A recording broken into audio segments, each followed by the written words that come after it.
오히려 더 말씀을 꼼꼼하게 전해야 되겠다, 이런 생각을 좀 가지고 있습니다. 그래서 평소보다도 말씀을 좀 더 깊이 더 꼼꼼하게 전하면서 진리가 너희를 자유케 하리라 분명히 말씀해 주셨는데, 하나님 말씀 가운데 속에 우리의 심령이 위축되어지는 것들이 아니라 담대함을 얻고 위로함을 얻고 힘을 얻는 복된 시간 되기를 주님의 이름으로 축원을 드립니다.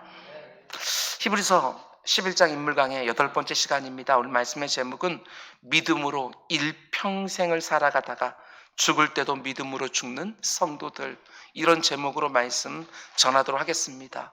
믿음으로 일평생을 살아가다가 죽을 때도 믿음으로 죽는 성도들, 살 때도 믿음으로 살고 죽을 때도 믿음으로 죽고. 우리는 계속해서 히브리서 11장에 나오는 아브라함의 믿음에 대해서 함께 묵상하고 있습니다. 오늘 본문은 우리가 지금까지 묵상했던 아벨, 에녹, 노아를 다 포함해도 될 만큼, 물론 아브라함의 이야기가 주가 되겠지만 이 땅을 살았던 모든 믿음의 사람들을 다 포함시켜도 될 만큼 큰 주제를 다루고 있는 본문입니다. 오늘 말씀은 이렇게 시작합니다. 13절, 이 사람들은 다 믿음을 따라 죽었으며 약속을 받지 못하였으되 그것들을 멀리서 보고 환영하며 또 땅에서는 외국인과 나그네임을 증언하였으니, 이렇게 말합니다. 이 사람들은 다 믿음을 따라 죽었다. 문자 그대로 이 표현을 직역하면 이 사람들은 죽을 때까지 계속해서 믿음으로 살았다. 죽는 그 순간에도 믿음으로 죽었다. 아브라함이 하나님의 부르심을 듣고 고향과 친척과 아버지 집을 떠날 때 갈 바를 알지 못하고 떠났습니다. 오직 말씀하신 하나님을 신뢰함으로 믿음으로 떠났습니다. 그렇게 신앙 여정이 시작이 되었습니다. 약속의 땅에 도착했을 때도 마찬가지입니다. 그 땅에서도 믿음으로 살았습니다. 중간중간 실수할 때도 있었지만 약속을 주신 아들이 태어날까지도 믿음으로 살았고, 이삭을 낳은 다음에도 믿음으로 살았습니다. 우리가 앞으로 묵상하겠지만 그 아들을 번제로 바치라는 정말 이해할 수 없는 명령을 받았을 때에도 아브라함은 믿음으로 살았습니다. 언제까지? 죽을 때까지. 살아있을 때도 믿음으로 살았고 죽을 때도 믿음으로 죽어서 그는 믿음의 조상이 되었습니다. 그게 바로 13절에 나오는 이 사람들은 다 믿음을 따라 죽었다, 이 표현의 의미입니다. 죽을 때도 믿음으로 죽는 것, 이게 당연한 것 같습니까? 절대로 그렇지 않다는 거, 신앙생활을 하면 할수록, 나이가 들어가면 들어갈수록 그렇지 않다는 것을 절절히 깨닫게 됩니다. 저나 여러분이나 우리가 신앙생활하면서 다 경험하고 있지만 아무리 믿음으로 살려고 해도 내 마음속에 순간순간 의심이 들 때가 너무나 많습니다. 아무리 믿음으로 살려고 하는 사모함이 있지만 내 마음속에 때때로 낙심과 절망이 깃들 때도 너무너무 많습니다. 내 마음은 그렇다 치고 내 바깥으로부터도 수많은 시험과 유혹이 늘 찾아오는 것을 보게 되었습니다. 그런데 그런 모든 것들을 하나하나 헤쳐가면서 끝까지 믿음으로 살다가 죽을 때도 믿음으로 죽는다? 이게 결코 당연한 일이 아니라는 것입니다. 중간중간에 믿음을 포기할 만한 일들이 너무나도 많습니다. 이 땅을 살아갈 때도 오직 믿음으로 사는 것이 너무너무 중요하지만 이 땅을 떠날 때도 믿음을 끝까지 지키고 믿음으로 죽는 것도 너무나도 중요합니다. 살아갈 때만 믿음이 필요한 것이 아니라 죽는 순간에도 믿음이 필요합니다. 제가 병중에 계시다가 마지막 순간을 맞이하고 있는 성도님들을 찾아가서 신방을 하면 주로는 시편 23편 말씀을 전합니다. 사망의 음침한 골짜기에도 선한 목자 되시는 내 사랑하는 주님께서 주의 지팡이와 막대기로 우리를 안위하셔서 저 영원한 복락까지 인도하신다. 그러면서 또한 이 말씀도 찾아서 읽어드릴 때가 있습니다. 로마서 10장 11절, 성경에 이르되 누구든지 그를 믿는 자는 부끄러움을 당하지 아니하리라. 왜냐하면 13절, 누구든지 주의 이름을 부르는 자는 구원을 얻으리라. 제가 그 본문을 읽어드리면서 늘 마지막 싸움 잘 싸우시기 바랍니다, 이렇게 당부를 드립니다. 왜냐하면 그 마지막 순간에 정말 치열한 영적 싸움을 하는 것이 제 어줍지 않은 눈에도 확연하게 보이기 때문에 그렇습니다. 인생의 마지막 순간에 그 어느 때보다도 견고한 믿음이 너무너무 필요합니다. 일평생 천국이 있음을 분명히 믿고 살았어도 그 마지막 그 호흡 가르러질 때에 정말 천국이 있을까? 내가 이대로 마지막 호흡을 내쉬고 눈을 감게 되었으면 천국에서 눈에 뜨게 되었을까? 그 마지막 순간에 얼마나 악한 사단 마귀가 끝까지 와서 괴롭힐까? 우리 믿음의 선배들은 너무나도 잘 알아서 옆에서 찬송을 불러주면서 천국 찬송 부르기도 하고 천국 사모하도록 계속해서 말씀 한 구절 한 구절 읽어드리기도 하고, 죽는 순간에 믿음 하나 딱 붙들고 믿음으로 죽는 일이 결코 당연한 것도 아니고 쉬워 보이는 일도 아닌 것 같습니다. 실제로 어떤 사람의 인생에 대한 평가는 그 사람의 마지막 모습에 달려있는 것 아니겠습니까? 성도도 마찬가지입니다. 살아왔던 과정이 아무리 괜찮아 보여도 그것보다 훨씬 더 중요한 것이 바로 마지막 순간 아니겠습니까? 그런 면에서 오늘 본문이 말하는 것처럼 믿음으로 죽는 거 정말 큰 은혜입니다. 생각해 봐야 됩니다. 우리가 어떻게 해야 살아있을 때도 믿음으로 살고 죽을 때도 믿음으로 죽을 수 있을까? 이렇게 말씀을 드리고 싶습니다. 우리가 이 땅을 살아갈 때 죽음을 좀 더 내 옆에 바짝 당겨놓고 살아가는 훈련과 연습을 해야 되지 않을까? 이런 생각을 해보게 됩니다. 죽음이라는 것을 내게서 너무나 동떨어진 너무 낯선 어떤 사건인 것처럼 여기지 아니하고, 죽음이 내가 살아가는 동안 반드시 어느 순간에 다가올 것이라는 사실을 늘 인식하고 나에게 아주 가까운 자리로 땡겨서 죽음을 놓고 살아가는 것이지요. 죽음을 좀 더 가까운 곳에 두고 사는 연습과 훈련이 반드시 필요하다. 죽는다는 것은 내가 살아있다는 것만큼이나 명확한 사실 아닙니까? 단 한 사람의 예외도 없이 다 죽고 그때가 언제인지도 알 수 없고, 코로나19가 전 세계에 창궐하면서 얼마나 많은 사람들이 죽는지 모릅니다. 제가 어제 저녁 0시를 기점으로 해서 나온 통계를 보면 우리나라에서 102명, 중국에서 3,355명, 이탈리아에서는 4,032명, 스페인에서는 1,002명, 이란에서는 1,433명, 영국에서는 177명, 프랑스에서는 450명, 미국에서는 227명, 전 세계에서 통계에 잡힌 것만 따져도 11,102명. 그분들이 자신의 죽음이 그렇게 빨리 찾아올 줄 과연 꿈에나 알았을까? 개인적으로도 마찬가지입니다. 여러분 가운데 지금까지 살아오면서 생명과 죽음 사이가 얼마나 가깝게 붙어 있는지 경험해 보신 분들도 분명히 이 자리에 있으리라 생각합니다. 큰 교통사고를 당했는데 조금만 옆으로 부딪혔으면, 큰 수술을 받았는데 조금만 늦었으면 그 순간에 분명히 느꼈을 것입니다. 생명과 죽음 사이가 얼마나 가깝게 붙어 있는지. 우리가 사는 것과 죽는 것을 너무나 멀리 떨어져 있는 것처럼 생각을 하고 삶과 죽음 사이에 일반적인 어떤 정형화된 절차와 과정이 있는 것처럼 생각하지만 절대로 그렇지 않습니다. 삶과 죽음 사이가 사실은 너무나 가까운 것이지요. 조금 전까지만 해도 분명히 살아서 움직였는데 너무나 짧은 시간 안에 더 이상 움직이지 않는 시신이 되었습니다. 젊기 때문에 나중에 죽는 것이 아닙니다. 순서가 없습니다. 하나님이 이름 부르는 순서대로 가는 것입니다.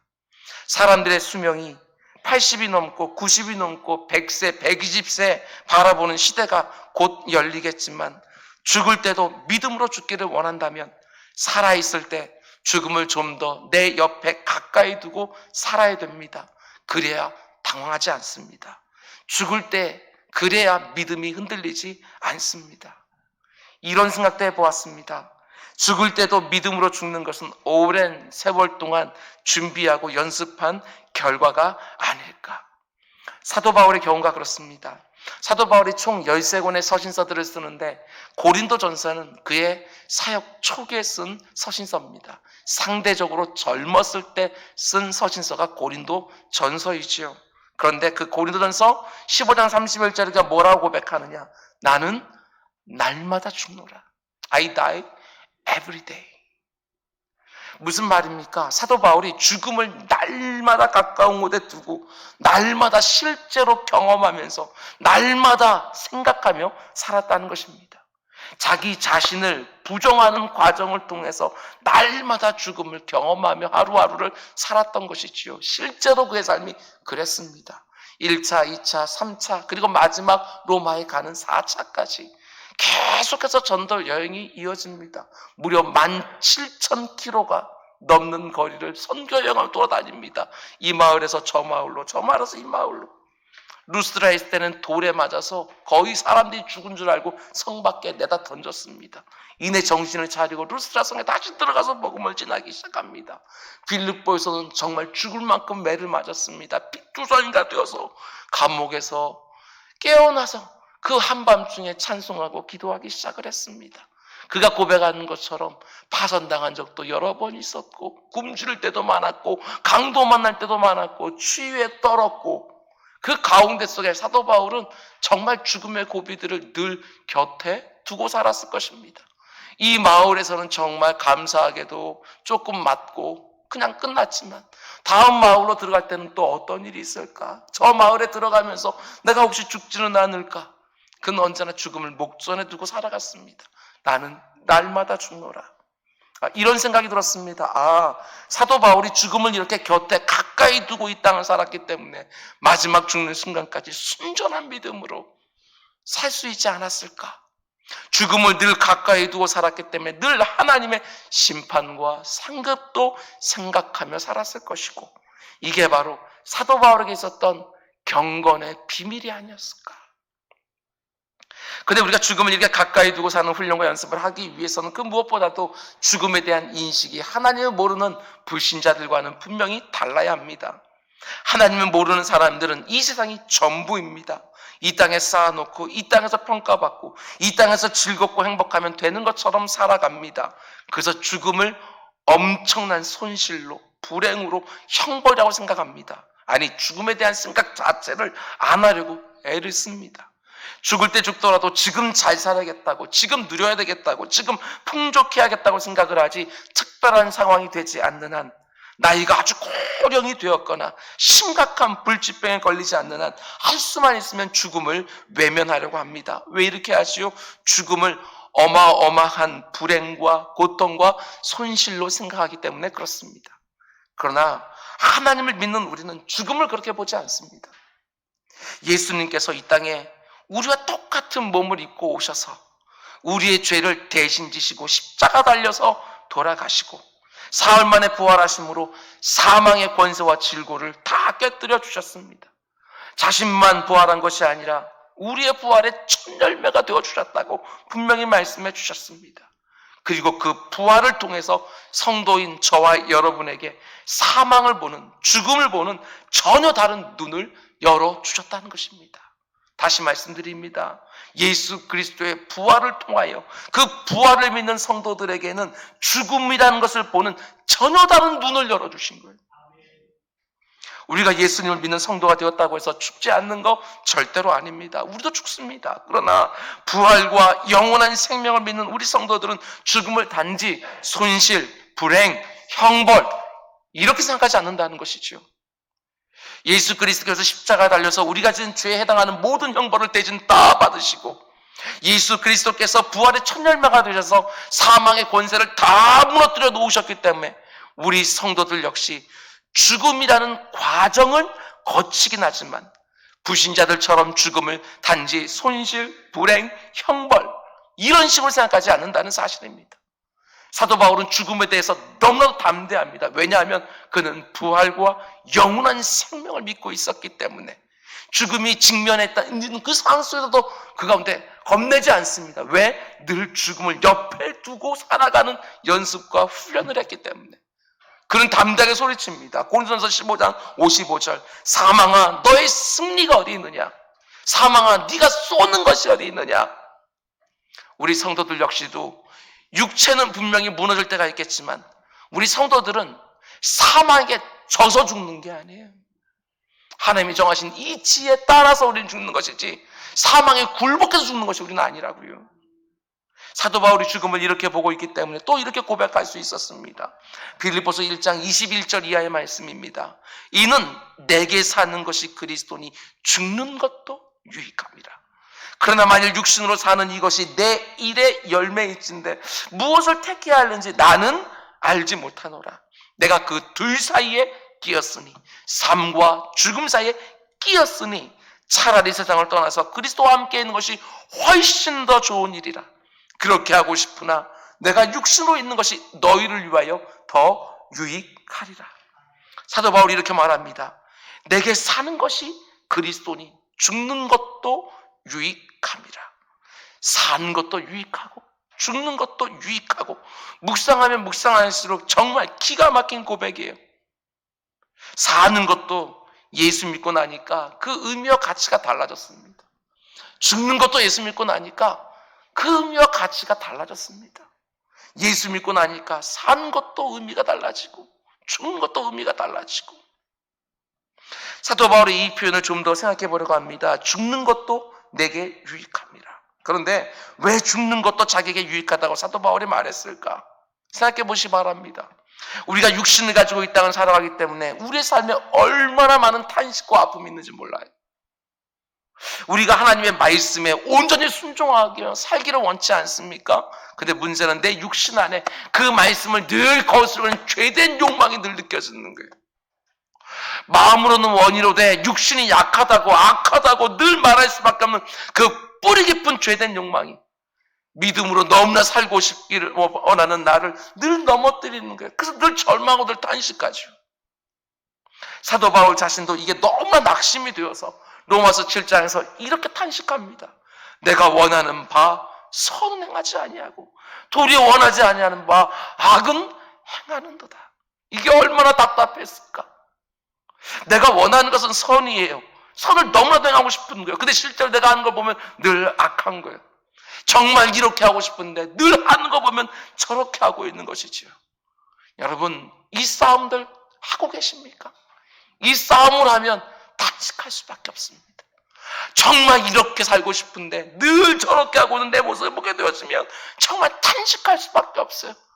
가슴을 치면서 한탄할 수밖에 없다고요. 이 죄된 욕망들이 느껴질 때마다. 계속해서 22절 이하에서 사도 바울은 늘 악을 행하는 자신의 육신을 보면서 이렇게 탄식합니다. 내 속사람으로는 하나님의 법을 즐거워하되 내 지체 속에서 한 다른 법이 내 마음의 법과 싸워서 내 지체 속에 있는 죄의 법으로 나를 사로잡아가는 것을 보는도다.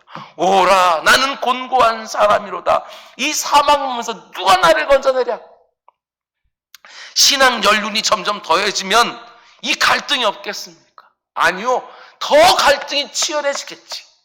전에는 죄라고 생각했지 않았던 것들도 이제는 죄로 보이니까, 전에 은밀하게 숨겨놓았던 것이 말씀 앞에서 계속 드러나니까 이 탄식은 점점점 더 짙어질 거예요. 사도 바울이 인생 후반으로 가면 갈수록 점점 더 내 마음이 평안을 얻었다, 이제는 죄에 대한 유혹을 받지 않는다, 이렇게 말하는 것들이 아니라 점점 그 자신의 안에 있는 죄된 욕망을 발견하더니 맨 마지막에는 내가 바로 죄인들 중에 괴수구나, 제일 못된 놈이구나, 이제 고백하는 것을 보게 되어지면 사도 바울은 죽는 그 순간까지 그 안에서 자신의 육신의 법과 성령의 법이 싸우는 것들을 늘 느꼈을 테니. 근데 여러분, 죽으면 어떻게 됩니까? 육신을 벗게 되어지면 다시는 그런 죄된 욕망에 끌려다니지 않아도 좋으니까. 죽게 되어지면 내 영혼을 그토록 힘들게 했던 정욕과 탐심으로부터 드디어 자유함을 얻게 되어지니까 사도 바울이 고백합니다. 죽는 것도 내게 유익함이라. 살아있을 때는 하나님 내게 맡겨진 사명 열심히 감당하고 죽는 그 순간 되어지면 그것도 정말 복되겠구나. 단지 죽음을 손실, 불행, 형벌로 보지 아니하고 드디어 죄악된 욕망으로부터 완전한 자유함을 누리는 해방으로 살았다는 것입니다. 죽음을 영원한 생명과 영원한 자유함으로 들어가는 관문으로 보면서 죽을 때도 믿음으로 죽습니다. 히브리서 기자는 오늘 보면서 말하지요. 아벨, 에녹, 노아, 아브라함 등등 이 사람들은 다 믿음을 따라 죽었다. 요즘 새벽마다 사도행전 강해를 하고 있는데 스데반 집사가 돌에 맞아 죽는 모습을 누가가 어떻게 기록하고 있느냐? 그가 잠드니라. 잠드니라. 죽음은 성도들에게 존재의 멸망이 아닙니다. 세상 사람들은 어떨지 몰라도 죽음은 존재의 멸망이 아니고 존재 유실이 아니에요. 이 땅에서 잠이 들면 저 영원한 나라에서 잠이 깨죠. 절대로 죽음을 멀리 떼어놓고 나와 상관없는 일처럼 생각하지 마시고 내 곁에 좀 더 가까이 두고 믿음으로 사는 것만이 아니라 믿음으로 죽는 것도 사모하시기 바랍니다. 죽을 때까지 믿음으로 사는 겁니다.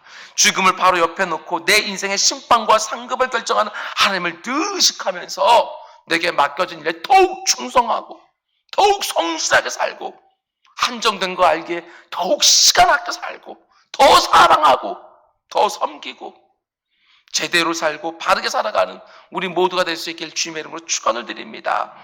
그러면 이제 크게 두 번째로 본문 13절에서 히브리서 기자는 아벨, 에녹, 노아, 아브라함 이들을 가리켜 믿음을 따라 죽었다. 죽을 때도 믿음으로 죽었다. 이렇게 말하고 있는데 도대체 뭘 보고 이들이 살아있을 때도 죽을 때도 믿음으로 살았다고 말할 수 있느냐? 그 근거가 뭐냐? 오늘 보면 13절 말씀은 또 이렇게 말합니다. 이 사람들은 다 믿음을 따라 죽었으며 이렇게 말한 다음에 구체적으로 이들이 어떻게 살았는지를 가르쳐 주지요. 첫 번째로 약속을 받지 못하였으되 그것들을 멀리서 보고 환영하며, 두 번째로 또 땅에서는 외국인과 나그네임을 증언하였으니. 이게 무슨 의미인지 아시겠습니까? 설명이 필요합니다. 먼저 첫 번째로 이들은 약속을 다 받지 못했지만 멀리서 보고 환영하며 죽었다. 이 땅을 살아가는 성도들에게 가장 위험한 것들 중에 하나는 여기서 다 누리고 싶어 한다는 겁니다. 이게 참 위험해요. 이 세상 사람들이 하는 것 성도에 나도 다 하고 싶고, 이 세상 사람들이 누리는 것 성도에 나도 다 누리고 싶어 하지요. 그래서 믿음으로 사는 일들이 여간 어려운 게 아니에요.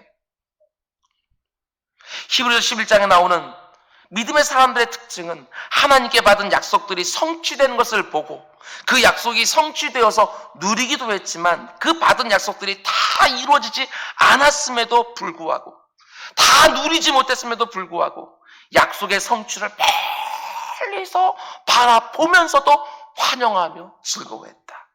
약속이 완전히 성취되는 것을 멀리서 바라보기만 했어요. 성취되는 걸 직접 본 게 아니라. 그러나 그것도 너무나도 즐거워하며 살았다. 이 세상은 하고 싶은 것을 다 하고 갖고 싶은 것 다 가지고 누리고 싶은 것 다 누려야 그게 복인 것처럼 말을 합니다. 물론 우리 성도들 역시 그런 복을 조금씩 이 땅에서 누릴 때도 있어요. 아브라함의 경우를 보면 하나님이 아들을 주시겠다는 약속을 아주 오랜 세월 동안 25년 동안 믿음을 붙들고 살다가 마침내 아들 이삭을 품에 안는 기쁨과 감격이 있었습니다. 약속의 성취를 온전히 가슴에 안고 누렸지요. 우리도 마찬가지입니다. 하나님이 내 인생 가운데 주신 약속들이 내 살아가는 날들 속에 하나하나 성취되면서 얻는 기쁨과 감격이 실제로 있어요. 그러나 하나님이 내게 주신 약속들이 반드시 다 이루어져야지만 기쁨과 감격이 있는 것은 절대로 아니라는 사실이에요. 하나님이 주신 약속이 아직 이루어지진 않았지만 그 약속이 반드시 이루어질 것을 믿기에 가슴에 설렘이 있어요. 아직은 이루어지지 않았지만 분명히 그 약속은 주의 말씀 변치 않고 반드시 성취되어진다. 이런 믿음이 있기 때문에 우리의 마음 가운데 속에 그 과정 중에 주어지는 기쁨과 감격이 있다고요. 아브라함의 경우를 보세요. 약속이 이미 성취된 것 때문에 그것을 온전히 누리는 기쁨과 감격이 그게 있었어요. 그러나 약속이 아직 성취되지 않은 것들을 멀리서 바라보면서 환영하며 기뻐하는 모습도 그에게 있었어요. 굉장히 중요한 부분이에요. 여러분 잘 들으셔요. 성경이 얼마나 오묘한지 한번 들어보셔요.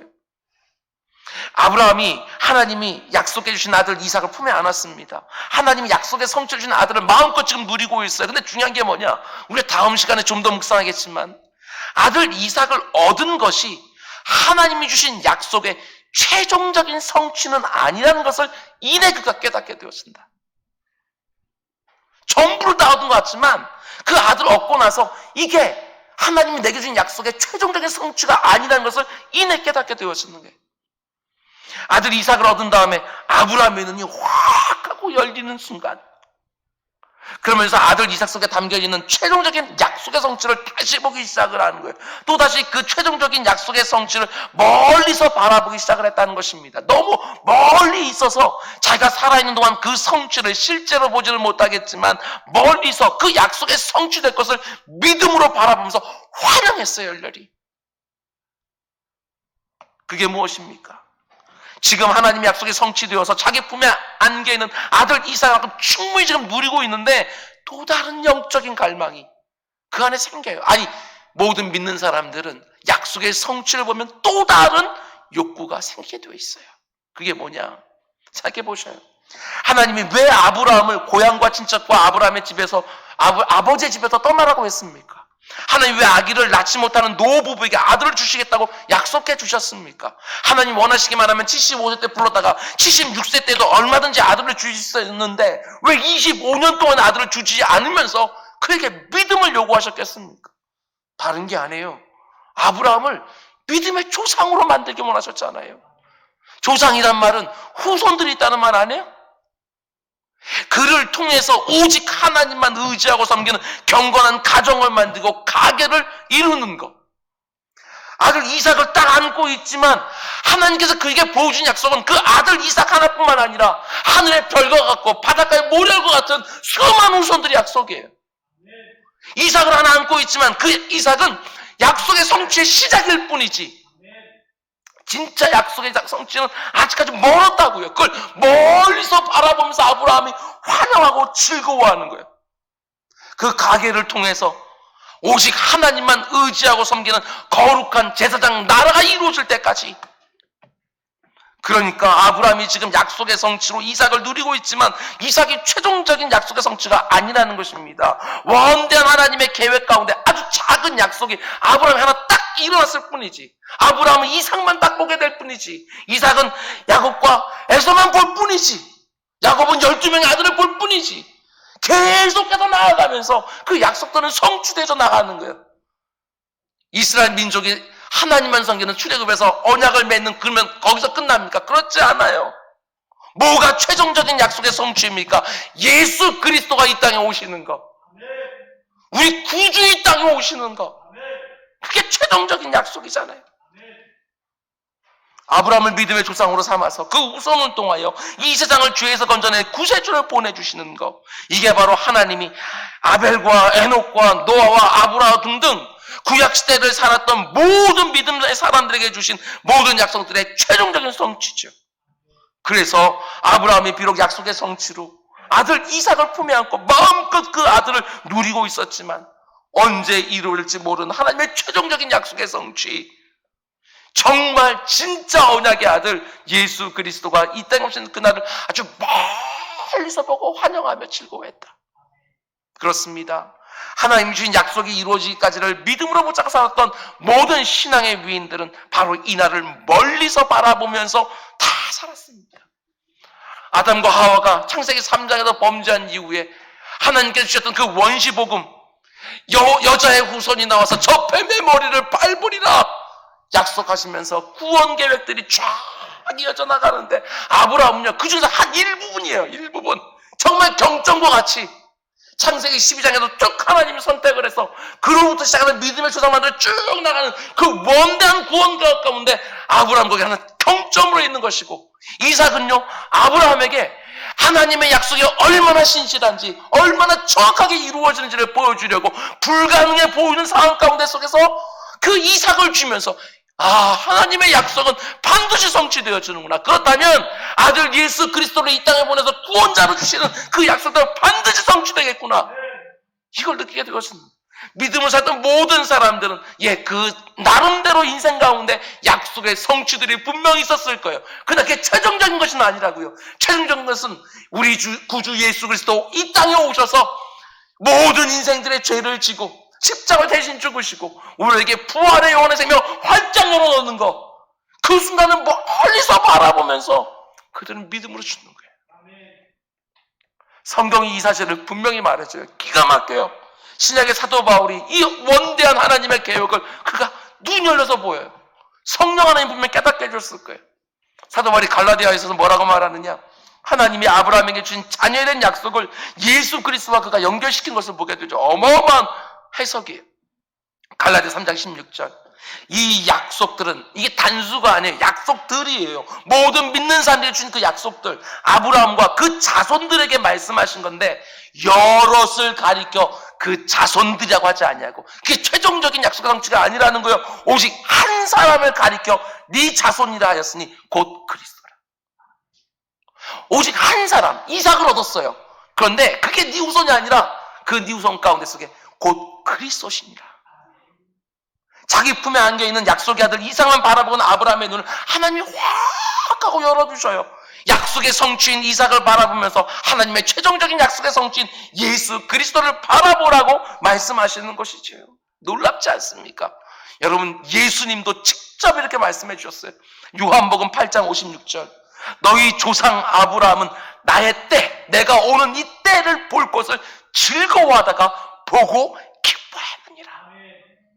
아브라함과 예수님 사이에 얼마나 오랜 시간이 있겠어요. 그럼에도 불구하고 아브라함이 멀리서 그날을 바라보며 믿음의 눈으로 바라보면서 기뻐하였다. 왜? 믿음이라는 것은 보이지 않는 것들로 친 거예요. 확실해. 마치 안 보이는데 보는 것처럼 멀리 있는 그날이 온 것. 하나님 말씀하셨으니까 반드시 이루어질 것이니까 그 멀리서도 보면서 환영하면서 우리 구주 오신다. 기뻐하셨다는 거예요. 오늘 보면 히브리서 11장 13절 표현대로 말하면 약속을 받지 못하였으되 예수 그리스도가 이 땅에 오는 것을 비록 보지 못하고 누리지 못했지만 믿음의 사람들은 그것들을 멀리서 보면서 환영했다. 그날이 올 것을 분명하게 믿었기 때문에. 성경 말씀이 너무나도 오묘합니다. 여기까지 묵상하고 나니까 오늘 살아가는 저와 여러분의 모습이 보였습니다. 우리들의 문제가 뭘까? 너무 눈앞에 있는 것만 보는 것은 아닌가? 너무 눈앞에 있는 것만 보면서 일희일비한 건 아닌가? 하나님이 내게 약속의 성취로 주시고 주실 이삭에만 너무 목매고 사는 것은 아닌가? 그래서 멀리서 바라보면서도 좀 넉넉한 마음을 가지고 기뻐하면서 하나님의 약속들은 다 성취되지. 내 때에 보여주시든 안 보여주시든 하나님의 말씀은 하나도 땅에 떨어져서 다 이루어지지. 좀 넉넉한 모습을 멀리서도 바라보면서 환영하며 즐거워 살 수 있어야 되는데 너무나 근시안적으로 일일비하면서 구약시대를 살았던 믿음의 사람들은 죽을 때까지 아주 멀리서도 이 땅에 오실 예수 그리스도를 바라보면서 환영하고 즐거워했는데 신약시대를 살고 있는 우리는 과연 이 땅에 다시 오실 그 예수 그리스도를 기대하면서 얼마나 설레어하며 그날을 바라보고 있느냐. 예수님이 부활승천하면서 내가 반드시 다시 오리라 약속해 주셨는데 우리는 과연 얼마나 설레하면서 그 약속이 성취되는 그 날을 우리는 기대하고 있는가. 예수 그리스도의 재림이 바로 성경에 나오는 모든 약속들의 최종적인 성취가 바로 그날 아니겠어요? 모든 것이 완성되어지는 그때. 지금까지 하나님이 내게 주신 약속들이 있지 않습니까? 그거 하나 성취되었다고 그렇게 좋아하고 그거 하나 아직 성취되지 않았다고 너무너무 힘들어하고 이게 아니라 좀 멀리 내다보면서 내 사랑하는 주님이 다시 오신다고 하셨으니 반드시 다시 오리라. 멀리서 바라보면서도 그날이 분명히 있는 것을 알고 하루하루 묵묵하게 살아가고 힘들고 어렵다 할지도 주님 다시 오는 그때가 있으니 더 설레하면서 오늘 또 살고 이것들이 우리들의 모습이 있지요. 내 눈에 보이고 내 손에 만져지는 성취 하나하나를 붙들고 모든 믿는 자들이 공통적으로 주신 최종적인 약속의 성취를 여러분 기대하시기 바랍니다. 내 사랑하는 주님이 다시 오시는 그날을 멀리서도 바라보면서 주의 약속이 반드시 성취될 것을 믿기에 마치 코앞에 다가와 있는 것처럼 설렘을 가지고 하루하루 승리하며 살아가는 우리 모두가 되기를 주님으로 축원을 드립니다. 그럼 이제 두 번째로 히브리서 11장에 나오는 믿음의 사람들이 죽는 순간까지 믿음으로 살았다고 말할 수 있는 근거가 뭐냐. 이것도 참 은혜가 되어집니다. 13절 다시 보시기 바랍니다. 약속을 받지 못하였으되 그것을 멀리서 보고 환영하며 그 다음에 또 땅에서는 외국인과 나그네처럼 살았다. 저는 이게 은혜가 되더라고요. 여러분 가운데 외국에서 좀 오랫동안 사신 분들 계실 텐데 외국에서 사는 때 마음가짐이 좀 어땠습니까? 늘 외롭지 않습니까? 서럽지 않습니까? 말도 잘 통하지도 않고 모든 게 다 불편하기만 하고. 히브리서 11장에 나오는 믿음의 사람들은 자신들이 외국인과 나그네라고 입으로 늘 말하고 삶으로 증거하면서 본향을 향해 살아갔다고 말합니다. 그들은 자신의 본향과 돌아가야 될 집이 영원한 하늘에 있다고 믿었기 때문에 이 땅에서 늘 외국인과 나그네로 살아갑니다. 그들은 이 땅 어디에서 살든지 늘 외국인과 나그네처럼 살았기 때문에 어떤 모습으로 살았느냐? 언어, 문화, 생각, 습관, 행위가 주변에 있는 사람과 다른 거예요. 그 땅 원주민들이 볼 때는 언제나 낯설고 생소하게 살아간 것입니다. 이 땅을 살아가는 모든 성도들의 본향, 최종적인 목적지는 하늘 아닙니까? 외국인과 나그네로 이 땅을 살아가기 때문에 이 땅에 살아가는 동안 이 세상의 방식에는 길들여지지 않는 거예요. 천국 시민권이기 때문에 이 세상 방식에 길들여지지 않는 야성이 있어요. 우리에게는. 방식이 이 세상 가치관이든 이 세상의 방식이든 무엇이든 간에 절대로 그런 방식에 길들여지지 않는, 익숙해지지 않는 우리에게 모습이 있다고요. 그러다 보니까 당연히 어떻게 되어집니까? 그리스도인들은 이 세상에서 늘 사람들 눈에 드러나게 되어 있습니다. 다르게 사니까. 예수님도 이 땅을 살아가는 성도들을 가리켜 이렇게 말씀하십니다. 마태복음 5장을 보면 너희는 세상의 빛이라. 산 위에 있는 동네가 숨겨지지 못할 것이요 사람이 등불을 켜서 말 아래 두지 아니하고 등경 위에 두나니 이러므로 집안 모든 사람에게 비추느니라. 우리 성도들은요 이 세상의 빛으로 살아가요. 등경 위에 올려져서 살아가는 빛이라고요. 절대로 감춰질 수 없어요. 우리 성도들은 외국인과 나그네로 이 땅을 살아가기 때문에 이 세상을 본향으로 삼는 원주민들과는 뭔가 달라요. 내가 입으로 꼭 그리스도라고 말하지 않는다 할지라도 언제나 티가 나게 돼 있어요. 그 사람 말하는 거 보면, 그 사람의 우선순위를 보면, 그 사람이 정말 중요하게 생각하고 정말 가볍게 생각하는 것들을 구분해보게 되어지면 달라요. 물론 드러나는 것 때문에 어려움을 당하기도 합니다. 때로는 그 다름 때문에 따돌림 당하기도 하고, 때로는 그들과 다른 방식으로 살기 때문에 낯설게 그들이 나를 대하기도 하고, 때로는 그 다름 때문에 손해와 불이익을 실제로 보기도 해요. 그러나 중요한 게 무엇입니까? 외국인과 나그네는요 원주민들과 완벽하게 동화될 수는 없어요. 아무리 미국에서 태어나서 자랐다 할지라도 완벽하게 동화되기가 쉽지가 않아요.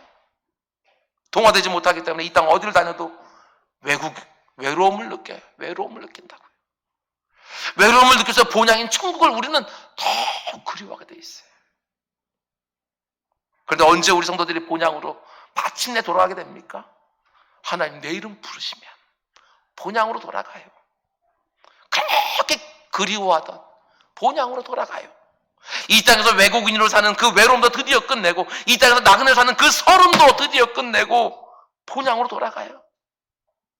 늘 본향으로 돌아가는 그 순간을 고대하면서 이 땅을 살다가 주님 내 이름 부르시면 그때 할렐루야 외치면서 본향으로 쑥 들어가요. 그게 바로 히브리서 11장 13절에 말하는 믿음으로 죽는 모습입니다. 어떻습니까? 이 땅을 외국인과 나그네로 살고 계십니까? 이 땅이 전부인 줄을 알고 살아가는 원주민들과 확연하게 다른 점이 있습니까? 티가 나셔야 됩니다. 외국인과 나그네는 아무리 감추려고 해도 티가 납니다. 그러면 그게 세 번째로, 우리가 이 땅을 외국인과 나그네로 살다 보면 때로는 유혹을 받을 때가 있습니다. 히브리서 11장에 나오는 모든 믿음의 사람들도 마찬가지로 유혹을 받았습니다. 어떤 유혹이냐? 오늘 보면 15조가 16절 말씀 제가 읽어드립니다. 그들이 나온 바 본향을 생각하였더라면 돌아갈 기회가 있었으려니와 그들이 이제는 더 나은 본향을 사모하니 곧 하늘에 있는 것이라. 여기서 본향이라는 말과 더 나은 본향이라는 말을 구분하셔야 됩니다. 여기서 말하는 본향은 아브라함의 경우로 말하면 갈대아 우르입니다. 하나님이 떠나라고 해서 떠난 땅, 그 세상을 말하는 거예요. 그리고 더 나은 본향은 하나님이 약속하신 땅입니다. 1차적으로는 아브라함에게 약속해 준 가나안 땅이고, 궁극적으로는 영원한 하늘도성 천국이지요. 그들이 나온 바 본향, 고향을 생각하였더라면 돌아갈 기회가 있었다. 아브라함의 경우만 생각해 보더라도요, 그가 마음만 먹었으면 얼마든지 갈대아우르로 다시 돌아갈 수 있는 거 아니에요? 힘이 없는 것도 아니고, 능력이 없는 것도 아니고, 시간이 없는 것도 아니고, 돈이 없는 것도 아니고, 외국인으로 살아가면서 때로는 외롭기도 하고, 나그네로 살아가면서 수많은 서름도 있는데, 갈대우르로 그는 돌아갈 생각을 안 해. 거기 가면 고향, 친척, 아버지 집, 나를 환영하며 반겨줄 사람이 있다는 것도 분명히 아는데 외국인으로, 나그네로 살아가요. 그게 바로 오늘 본문 히브리서 11장 13절에 말하는 죽을 때까지 믿음으로 살았다. 우리가 알고 있는 롯의 아내는 하나님의 심판이 임하고는 소돔 땅에 미련을 두고 돌아보다가 소금 기둥이 되었습니다.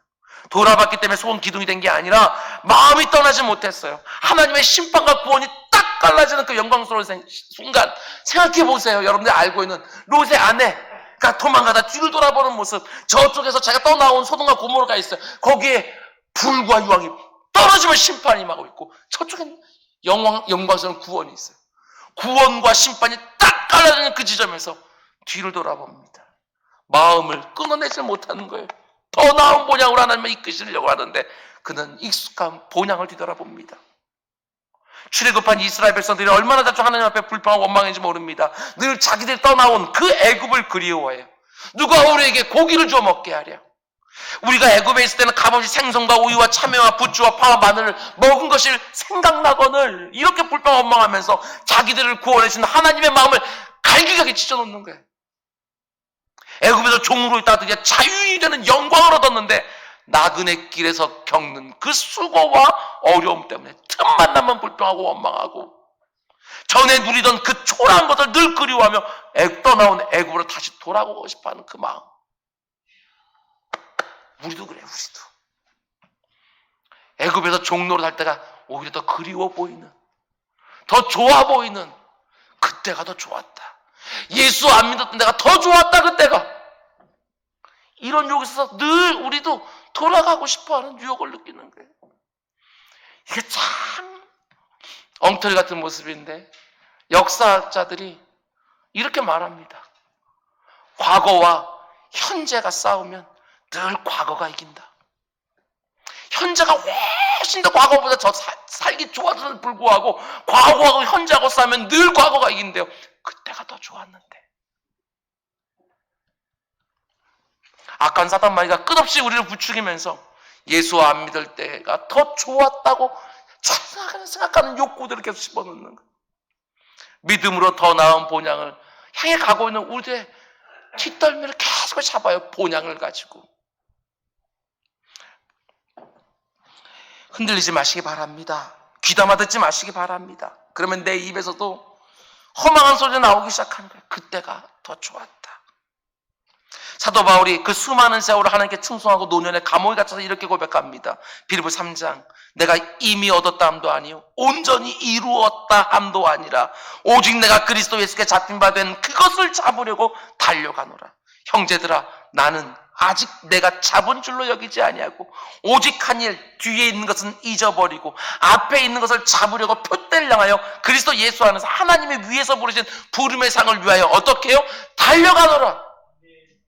마치 그 자리에 멈추면 악한 사단 막아서 나를 꽉 잡을 것처럼 대충 이제 산보하고 있으면 그 가운데 속에 본향이 자꾸 내 뒷덜미 잡아 끌 것처럼 더 나은 본향을 향해 끝까지 달려가. 그게 바로 믿음을 따라 죽었으며 이 말이지요. 그렇습니다.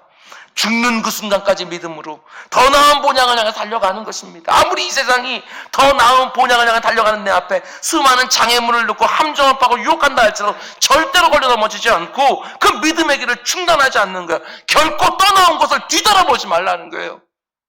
예수 안 믿을 때가 좋기는 뭐가 더 좋았다고. 틈만 나면 고기도 먹고 싶고 부추도 먹고 싶고 참외도 먹고 싶고 더 나은 본향을 늘 사모하면서 주님이 내 이름을 부르시면서 영생의 영광 안으로 쑥 들어갈 때까지 여러분 믿음으로 사는 거예요. 믿음으로 죽는 거예요.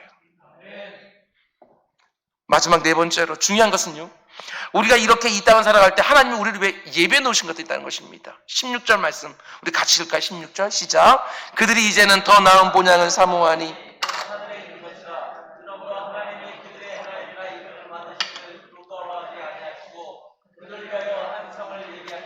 여러분, 설교를 준비하면서 이 표현이 너무너무 은혜가 되었어요.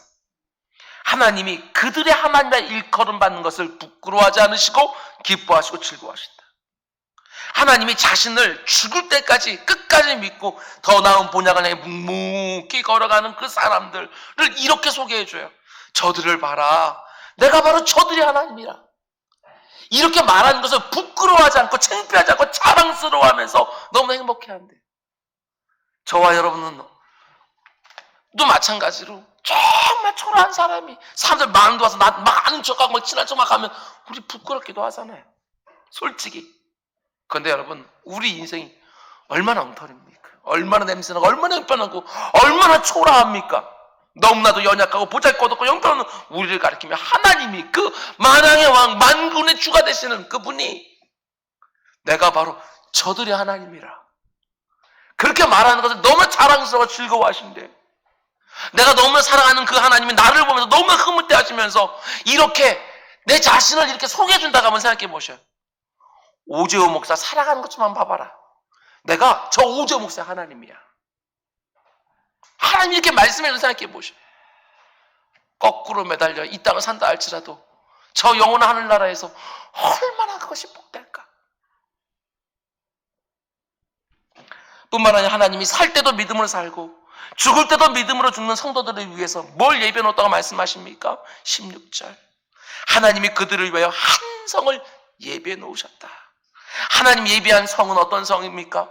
이 땅을 오고 갔던 모든 믿음의 사람들이 다 멀리서 바라보면서 저 나라에 내가 들어갈 때가 있겠지.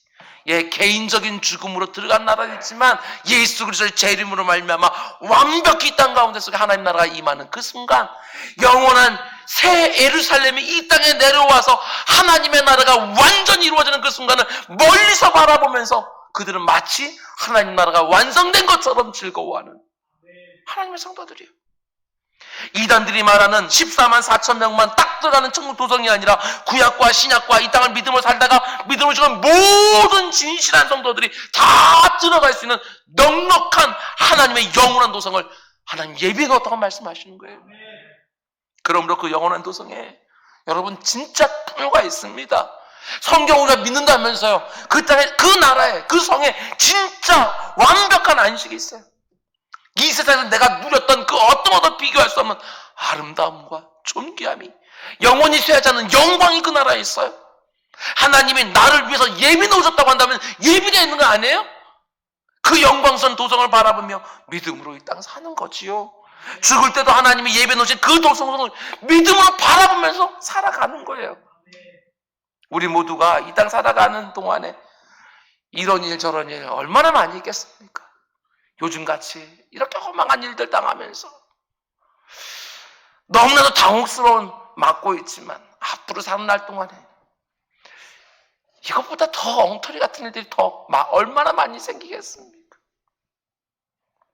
이 땅을 사는 동안에도 믿음으로 살고 죽을 때까지 믿음으로 살다가 하나님이 예비해 놓으신 진짜 풍요와 참된 안식과 영원히 쇠하지 않는 하나님의 도성이 나를 위하여 예비될 수 믿고 오늘 이 시간에도 사모함으로 이 자리에 있는 우리 사랑하는 성도님들이든지 아니면 온라인으로 같이 예배드리는 우리 사랑하는 교우들이든지 하나님 끝까지 믿음으로 살게 해주십시오.